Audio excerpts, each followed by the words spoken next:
اس بیان کے ساتھ ان کے ساتھ تعاون کے ساتھ آگے چلنا چاہتے ہیں کہ ٹھیک ہے جی، ہم آپ کو ڈسٹرب نہیں کرتے، آپ کو ٹارگٹ نہیں کرتے، حکومت ہمیں دے دی جائے اور ان کا ٹارگٹ صرف حکومت ہی رہے۔ سابق وزیر اعظم میاں محمد نواز شریف، جنہوں نے غیر مشروط ووٹ دیا موجودہ army chief general Qamar Javed Bajwa کو، ان کے بارے میں یہ تاثر بھی ایک عام تاثر ہے کہ جب وہ مصیبت میں ہوتے ہیں تو انہیں للکارتے ہیں، اور جب وہ پریشر بلڈ کر لیتے ہیں تو پھر کوئی کمپرومائز کر لیتے ہیں۔ اب دیکھنا یہ تھا کہ کیا کوئی کمپرومائز کی صورتحال ہے یا ابھی للکار باقی ہے۔ تو سابق وزیر اعظم میاں محمد نواز شریف کی خطاب میں للکار تو واضح تھی۔ انہوں نے بالکل اس پیغام کو اہمیت نہیں دی کہ انہیں ٹارگٹ نہ کیا جائے۔ انہوں نے کھل کر سوالات اٹھائے، اور وہ سوالات یہ تھے کہ وہ کون ہیں جو عمران اللہ نیازی کو لائے، وہ کون تھے جنہوں نے نون لیگ کا ووٹ پی ٹی آئی کے وہ بکسے میں ڈالا، وہ کون لوگ تھے جنہوں نے پولنگ ایجنٹس کو باہر نکالا، وہ کون لوگ تھے جنہوں نے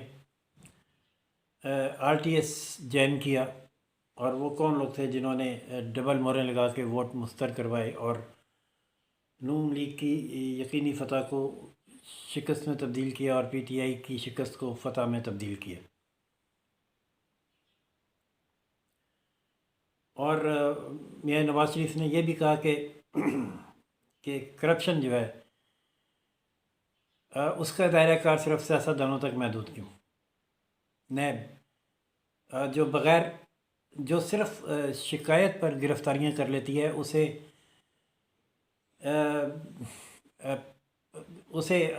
جنرل عاصم سلیم باجوہ کی کرپشن کیوں نظر نہیں آ رہی، اور وہ اب تک کیوں گرفتار نہیں ہوئے۔ اور بلاول بھٹو زرداری نے واضح طور پر کہا کہ جب تک کرپشن کے احتساب کے عمل میں ججز اور جرنلز کو شامل نہیں کیا جائے گا تب تک کرپشن ختم نہیں ہوگی۔ انہوں نے کہا کہ اب کوئی نہیں بچے گا۔ مریم نواز تو ہیں ہی واضح اپنے موقف میں اور ٹارگٹ میں، انہوں نے تو لڑائی کا آغاز ہی اسٹیبلشمنٹ کے ساتھ، مزاحمت کے ساتھ کیا ہے۔ کچھ عرصے کے لیے انہوں نے خاموشی بھی اختیار کی اپنی سیاسی حکمت عملی کے تحت، لیکن ان کا بیانیہ تبدیل نہیں ہوا تھا، جبکہ مولانا فضل الرحمان اس حکومت کے پہلے دن سے ہی اس حکومت کو گرانے کے حق میں تھے، اور وہ نہ صرف اپنے موقف پر قائم ہیں بلکہ انہوں نے جو ایشو ریز کیا ہے وہ ہے کشمیر، اور انہوں نے اپنے خطاب میں واضح طور پر یہ اسٹیبلش کرنے کی کوشش کی کہ موجودہ حکومت کشمیر کو بیچ چکی ہے۔ اب اگر حکومت گلگت بلتستان کو پاکستان کا صوبہ بنانے کا عملی اقدام اٹھاتی ہے تو یہ مودی کے اقدام کو جواز دینے اور اس کو مزید مستحکم کرنے کے مترادف ہوگا، اور یہ یو این او کی قرارداد کے منافی ہوگا اور اس نقشے کے منافی ہوگا جو یو این او میں جمع شدہ ہے، جس میں گلگت بلتستان کو کشمیر کا حصہ دکھایا گیا ہے۔ اب اگر پاکستان گلگت بلتستان کو اپنا صوبہ بناتا ہے تو انڈیا یہ کہنے میں بجانب ہوگا کہ پاکستان نے بھی کشمیر کے ایک حصے کو اپنا حصہ بنایا اور یہ تو ہے ہی ہمارے ساتھ، جو درمیان میں رہ گیا اس کی بات کریں۔ جبکہ بلاول بھٹو زرداری نے یہ واضح طور پر بتایا کہ مودی کا جو الیکشن تھا اس کے منشور میں یہ بات شامل تھی کہ وہ کشمیر سے متعلق آئینی شق ختم کر کے کشمیر کو اپنا حصہ بنا لے گا، اور ولا علم ان کا یہ دعویٰ ہے کہ وزیر اعظم عمران خان یہ بات جانتے تھے، اور اسی لیے انہوں نے مودی کی کامیابی کی خواہش کا اظہار کیا، اور اس کے بعد کشمیر پر احتجاج کرنے یا کشمیر حاصل کرنے کی کوشش کرنے کے بجائے وہ کلبھوشن کے وکیل بن گئے، اور پارلیمنٹ سے چھپا کر، سینٹ سے چھپا کر، عوام سے چھپا کر رات کی تاریکی میں آرڈیننس کے ذریعے ایک ایسا قانون بنایا جس کے ذریعے وہ کلبھوشن کو عدالتی معاونت یا دلوانا چاہتے ہیں اور وکیل فراہم کرنا چاہتے ہیں اور انہیں رہا کرنے کے خواہش مند ہیں، جبکہ ہونا یہ چاہیے تھا کہ کلبھوشن کو، ساری دنیا کو کلبھوشن کا چہرہ دکھا کر یہ بتانا چاہیے تھا کہ انڈیا پاکستان میں دہشت گردی کر رہا ہے۔ مولانا فضل الرحمان نے یہ بھی اسٹیبلش کرنے کی کوشش کی کہ عمران خان نیازی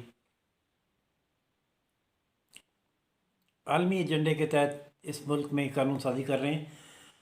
جس کا ثبوت یہ ہے کہ جو وہ بجٹ بناتے ہیں وہ IMF کے نمائندے بناتے ہیں، اور جو قانون سازی ہو رہی ہے وہ FATF کے دباؤ میں ہو رہی ہے۔ اس کے باوجود ان کا یہ اس تناظر میں وزیر اعظم کا یہ دعویٰ کہ وہ عالمی ایجنٹ نہیں ہے کسی طرح بھی قابل قبول نہیں ہو سکتا، جبکہ معیشت کی حالت یہ ہے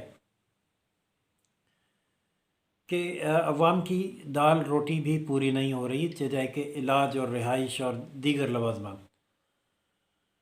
اور جب کوئی ملک معاشی طور پر کمزور ہو جاتا ہے جیسے کہ یونائٹڈ اسٹیٹ آف رشیا، تو پھر وہ پارا پارا ہو جاتا ہے۔ اگر یہ رشیا جیسی قوت معیشت کی تباہی کے بعد متحد نہیں رہ سکی تو پاکستان معیشت کی اس زبوں حالی کا بوجھ برداشت نہیں کر پائے گا۔ سب کا یہ متفقہ نقطہ نظر تھا کہ اب وقت آ گیا ہے کہ جمہوریت کی بالادستی کے لیے جدوجہد کی جائے، آئین کی سپریمیسی کے لیے جدوجہد کی جائے، اور جو آئین کے دائرہ کار سے تجاوز کرتے ہیں، جو جمہوریتوں کو پامال کرتے ہیں، جو حکومتیں بنانے اور بگاڑنے کی اقدامات کرتے ہیں، ان سے گلو خلاصی حاصل کی جائے۔ یہاں پر ایک کچھ صحافی یہ تنقید کر رہے ہیں کہ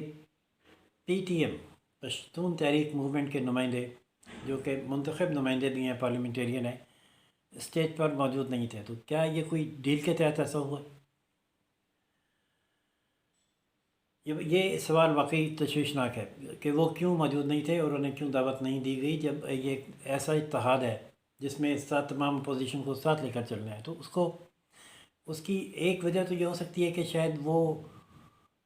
غیر جماعتی اتحاد میں شامل نہیں ہیں، اس لیے انہیں دعوت نہیں دی گئی، جبکہ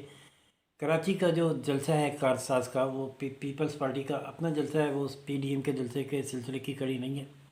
لہذا پیپلز پارٹی نے انہیں وہاں دعوت دی ہے۔ لیکن ہونا چاہیے تھا انہیں PDM کے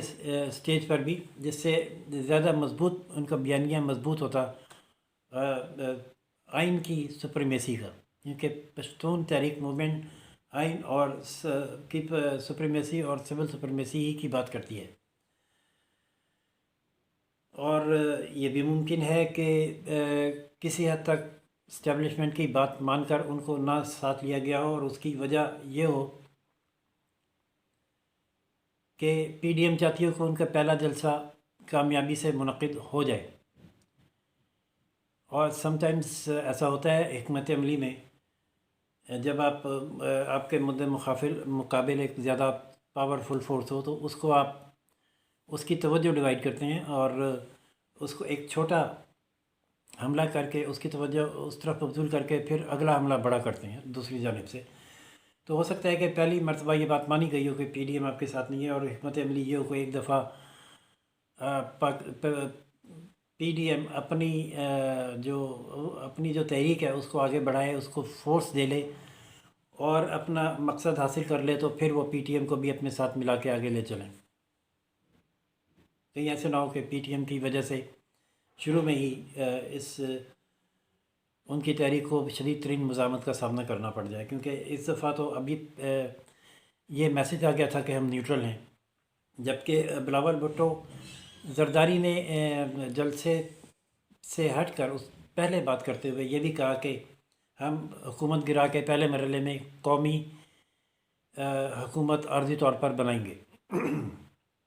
قومی حکومت کی باتیں پہلے بھی چل رہی تھیں، اور اگر ایسا کوئی فارمولہ طے ہو گیا ہے کہ ایک قومی حکومت بنائی جائے گی جس میں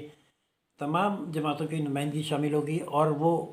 قومی حکومت انتخابات منعقد کروائے گی تاکہ کوئی ایک دوسرے پر دھاندلی کا الزام نہ لگا سکے۔ تو اب یہ دیکھنا ہے کہ کیا یہ صرف بلاول بھٹو زرداری کی خواہش ہے، PDM کی حکمت عملی ہے یا اس قومی حکومت پر تمام لوگوں کا کنسنسس ہے اور اب یہ PDM کی تحریک اس سمت میں کامیاب ہونے جا رہی ہے؟ ناظرین دیکھتے ہیں 18 اکتوبر کے کارساز کے جلسے میں کیا تقاریر ہوتی ہیں اور تمام اپوزیشن جو وہاں جلسے پر موجود ہوگی وہ آگے چل کے کیا اپنی تحریک اور حکمت عملی کے رخ کا تعین کرتی ہے۔ فی الحال تو نواز شریف سمیت تمام قائدین نے طبلِ جنگ بجا دیا ہے اور اس نقار خانے میں خالی اسٹیڈیم کی طوطی اب نہیں چلے گی۔ جو یہ سمجھ رہے تھے کہ اسٹیڈیم خالی ہے ان کو بھی مبارک ہو اور وہ اپنا جشن منائیں، اور جو اس تحریک کے ساتھ ہیں ان کو بہت زیادہ مبارک ہو کہ ان کی تحریک کا پہیہ اب چل پڑا ہے، جو مولانا کے بقول حکومت کے رخصتی پر ہی رکے گا۔ دیکھتے ہیں کہ حکومت اس کو کب تک ریزسٹ کر سکتی ہے۔ مولانا نے تو یہ اعلان کیا ہے کہ اس حکومت کو دسمبر نہیں دیکھنے دیں گے، لیکن ہم دیکھیں گے، لازم ہے کہ ہم بھی دیکھیں گے۔ اجازت دیجیے، روشن پاکستان سے راشد ویپور، لائک، سبسکرائب اور شیئر کرنا نہ بھولیے۔ اللہ حافظ۔